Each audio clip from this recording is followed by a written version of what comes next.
Welcome to Salem Witch Trials Daily. I'm Josh Hutchinson. This is Sarah Jack. It's March 19th, 1692.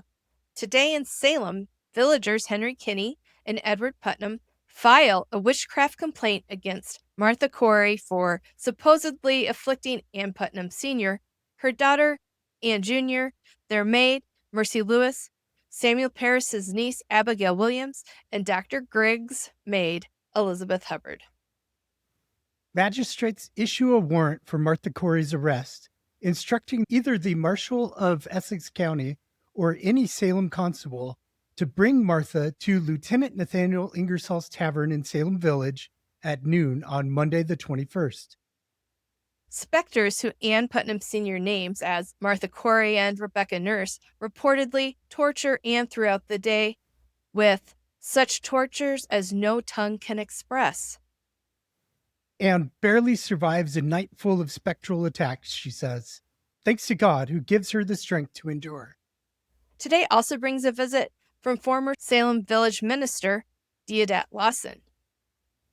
While in Salem, Lawson takes detailed notes of events and later publishes them in a book titled A Brief and True Narrative of Some Remarkable Passages Relating to Sundry Persons Afflicted by Witchcraft at Salem Village, which happened from the 19th of March to the 5th of April, 1692, collected by Deodat Lawson.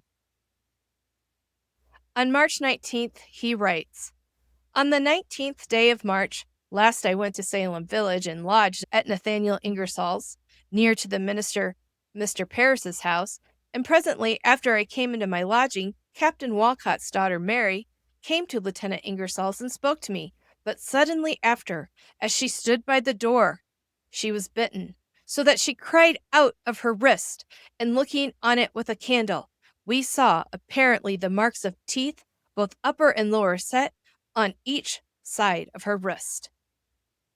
In the beginning of the evening, I went to give Mr. Parris a visit. When I was there, his kinswoman, Abigail Williams, about 12 years of age, had a grievous fit. She was at first hurried with violence to and fro in the room, though Mrs. Ingersoll endeavored to hold her, sometimes making as if she would fly, stretching her arms as high as she could and crying, "Wish, wish, wish," several times. Presently after, she said there was good wife nurse.